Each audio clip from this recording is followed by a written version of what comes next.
सभी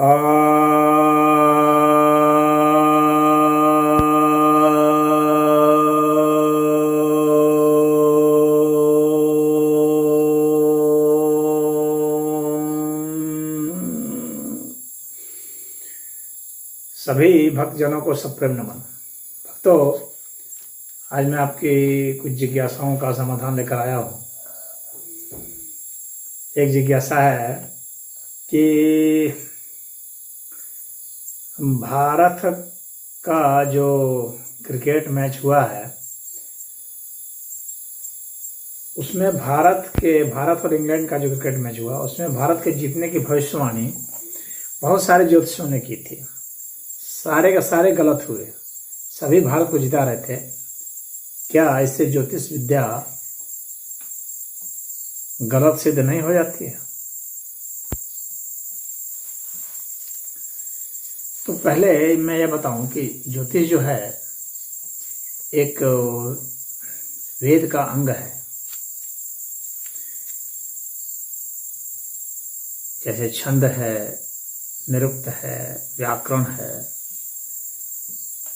उसी प्रकार से ज्योतिष भी एक अंग माना जाता है। तो वेद का यह अंग ज्योतिष जो है, वहां पर ज्योतिष का अर्थ जो है वह मैथमेटिक्स से ज़्यादा है, मैथमेटिकल कैलकुलेशन है, एस्ट्रोनॉमी है। तो वह जो है वह गणितीय ज्योतिष, उसका अर्थ है, उसका महत्व है और वह सही है। उसमें भी संभावनाएं पूरी हैं सुधार की संभावनाएं तो हर समय रहती हैं, लेकिन उसका अप्रोच और वह सब कुछ सही है। अब इसके बाद बात आती है फलित ज्योतिष की, जिसके विषय में आपने जिज्ञासा की है। और यह जो फलित ज्योतिष है यह एक बहुत बड़ा व्यापार है। आज इसका बहुत बड़ा व्यापार है। इसमें रत्न बेचे जा रहे हैं, कई तरह के उपाय बताए जा रहे हैं, कैसे ठीक करें, कैसे गड़बड़ हो रहा है। तो अब फलित ज्योतिष में क्या आता है कि ग्रहों के हिसाब से फल का वर्णन करना। भगवान कृष्ण ने गीता में कहा है कि फल तो हमारे हाथ में है, यानी ईश्वर के हाथ में है।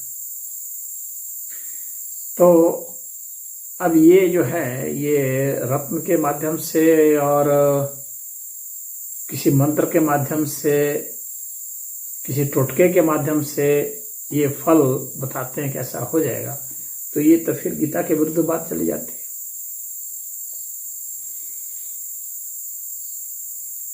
भगवान ने गीता में कहा है कर्मण्येवाधिकारस्ते मा फलेषु कदाचन। तो तुम कर्म करने का अधिकार रखते हो, कर्म फल पर तेरा अधिकार नहीं है। तो यहाँ ज्योतिषाचार्य सब फल पर भी अधिकार जमाना शुरू कर देते हैं। पहले तो बताते हैं कि फल क्या है, फल क्या हो सकता है, फिर बताते हैं कि ऐसे नहीं ऐसे हो सकता है, फिर ऐसा हो जाएगा। तो फल पर अधिकार की बात करने लगते हैं। अब यहाँ पर कोई यह भी पूछ सकता है, यह भी एक तर्क दिया जाता है कि भाई फल पर अधिकार नहीं है तो फिर उपचार कराने क्यों जाते हैं, रोग ठीक होगा कि नहीं होगा, इसके लिए भी तो लोग डॉक्टर के पास जाते हैं। तो क्या ज्योतिषाचार्य के पास जाना ठीक नहीं है? तो आप उपचार बता सकते हैं। कोई जैसे दवाई दे रहा है उसी तरह कोई रत्न दे रहा है, कोई यंत्र दे रहा है, कोई मंत्र दे रहा है। एक उपचार की विधि में से यह शामिल है जिसमें संभावना मान सकते हैं कि भाई ये ठीक हो जाएगा, यानी वह संभावनाओं का शास्त्र तो आप मान सकते हैं। तो फिर दवाई से भी सारे लोग ठीक नहीं होते हैं, क्या विज्ञान को भी संभावनाओं का शास्त्र माना जाएगा? तो निश्चित ही संभावनाओं का शास्त्र माना जाएगा। विज्ञान भी संभावनाओं के ही तहत है, संभावनाएं भी मैथमेटिक्स ही है। लेकिन वहां पर जो विज्ञान उसको कहते हैं जब संभावनाएं बहुत ज्यादा हो जाए, यानी जब 35% से ज्यादा की प्रोबेबिलिटी हो जाती है तो उसे साइंस के तहत मानते हैं। लेकिन 0% या 1% या 5% को साइंस नहीं मानते। तो यहां पर जो भविष्यवाणी की गई है, और भविष्यवाणी तो 0% हो गई। सबने कहा हाँ जीतेगा, और वो भारत की टीम का आकलन करके या भारत के जो सच्चार हैं तो उनके मन में भारत को जिताने की भावना है, या उनका बाजार चमकेगा, भाई भारत में है तो वो भारत को जिता रहे थे, और सारे गलत हो गए। तो देखिए फलित ज्योतिष कहां से आता है, इसकी शुरुआत कैसे हो जाती है। जितने भी ग्रह हैं, उपग्रह हैं, जिनको ज्योतिष में कहा जाता है, तो ये क्या है, ये हमारे जो स्वभाव हैं उनका ही चित्रण किया गया है, उनका ही नामकरण किया गया है ग्रह के हिसाब से, ग्रह का नाम दिया गया है। यानी जैसे हमारे में नेतृत्व क्षमता है तो, और वह नेतृत्व क्षमता इस अर्थ में है, सलाह के अर्थ में, सात्विकता के अर्थ में, तो उसको गुरु का दिया जाता है। ज्ञान के अर्थ में, तो ज्ञान के अर्थ में जो नेतृत्व क्षमता है उसको गुरु का देते हैं, और जो राजनीतिक अर्थ में नेतृत्व क्षमता होगी उसको सूर्य का देंगे, और जो अस्त्र शस्त्र युद्ध के अर्थ में जो नेतृत्व क्षमता होगी उसको मंगल कहा दिया जाता है। और कैलकुलेशन, बुद्धि, इन सब के अर्थ में, तर्क, लॉजिक के अर्थ में जो नेतृत्व क्षमता होगी हम लोगों की उसको बुद्ध का दिया जाता है। और जो ऐश्वर्य और वासना संबंधित जो नेतृत्व होगा, जो शक्ति है, उसको शुक्र का देते हैं। और जो संघर्ष और दुख के संदर्भ में जो नेतृत्व है उसको शनि का देते हैं। और जो कल्पना, मननशीलता, भाव, प्रवाह, उस अर्थ में जो नेतृत्व क्षमता है उसको सोम का देते हैं, चंद्र का देते हैं।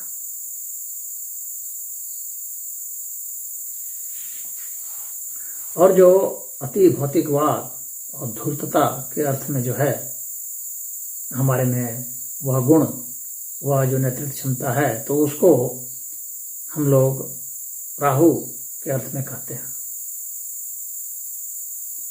और जो अलगाव, विरक्ति, मोक्ष के अर्थ में जो नेतृत्व है उसको केतु कहते हैं।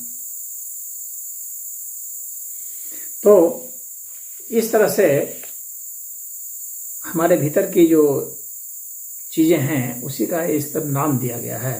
उसके हिसाब से हम लोग उनके कॉम्बिनेशन से उस व्यक्ति का व्यक्तित्व का आकलन कर सकते हैं। और जो आकलन करते हैं तो ठीक है, वह भी एक प्रोबेबिलिटी की ही बात होती है, संभाव्यता ही होती है, और वह भी एक गणित ही है, उसमें परसेंटेज कुछ हाई होता है। लेकिन जब हम किसी घटना के जो बाहर भौतिक घटना है उसका फल आकलन करते हैं, उसका फलित निकालते हैं, तो उसमें भाई इन ग्रहों का और जो नक्षत्र हैं उनका, इन सब का गणना करते हैं, तो वह एक संभावना बनती है। उसका भी कुछ लोगों ने कैलकुलेशन किया है, वो उसका भी एक साहित्य विकसित हो रहा है, परंतु वह जो है अभी इस स्टेज पर नहीं आया है कि उसको साइंस के तहत रख दिया जाए, क्योंकि उसमें जो कैलकुलेशन है वह उतना परसेंटेज हो कोई जरूरी नहीं है। जब वह 40% के आसपास हो जाएगा तो वह भी साइंस में आ जाएगा, लेकिन अभी तो उतना नहीं, परसेंटेज नहीं आ पा रहा है। तो उनको धीरे धीरे सुधार करना चाहिए जो उस फलित ज्योतिष में है।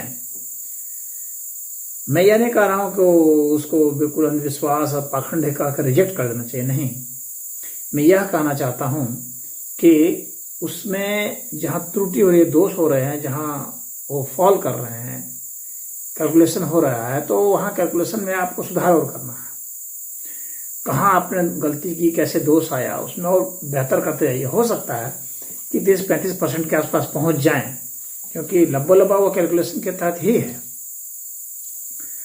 तो यह हो सकता है कि सारे ज्योतिषाचार्य गलत हैं, क्योंकि उनका कैलकुलेशन का जो स्ट्रीम है, जो पद्धत है, जिस पद्धत के आधार पर वे कर रहे थे, उस पद्धत में ही कुछ दोष है। तो उस पद्धत में जो दोष है उसको वे दूर करें और देखें कि कहाँ तक हो सकता है। तो मैं यह नहीं कहूँगा कि ये कैलकुलेशन से जो सारा गलत हो गया तो पूरा ही कि पूरा गलत हो गया। फलित भी बहुत सारे फलित सही भी होते हैं, सही फलित के भी प्रमाण आते हैं। तो ये गलत के भी प्रमाण आए हैं और बहुत आते हैं।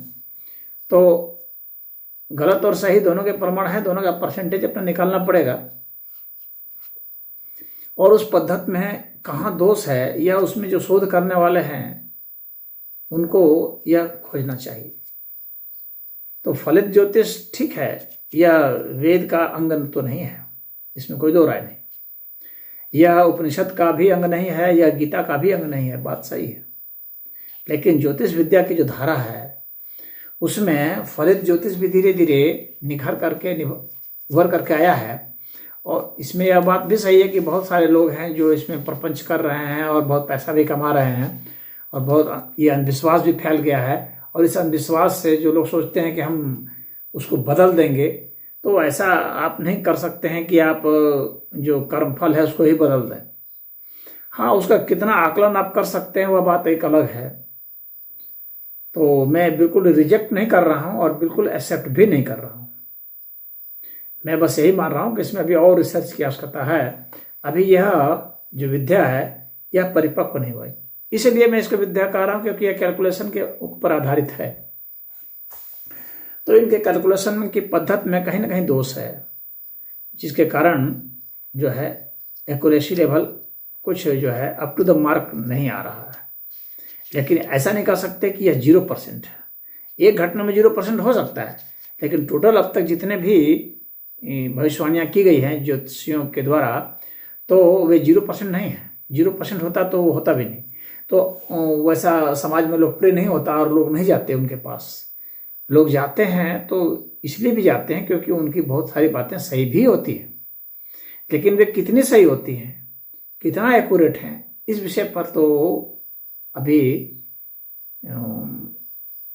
कहना उचित नहीं होगा, अभी कहना संभव नहीं है परसेंटेज कितना है। लेकिन लगभग जब 40% 50% के आसपास ही आएंगे तो इसे भी ज्योतिषी गणना के तहत, इसको भी साइंस के तहत माना जाएगा। अब कितना परसेंटेज सही होते हैं और फिर ज्योतिषाचार का स्टैंडर्ड खुद का क्या है, उनका खुद का अध्ययन क्या है, खुद का अनुभव क्या है और किस पद्धति से उन्होंने कैलकुलेशन किया है, तो ये सब एक शोध का ही विषय है, जानने का विषय है। इतना जरूर है कि इस घटना से उनको सबक लेना चाहिए और कहाँ गलती हुई है उस पद्धति के हिसाब से उस पद्धति में सुधार करना चाहिए। बस मैं इतना ही कहना चाहूँगा। हरि ओम।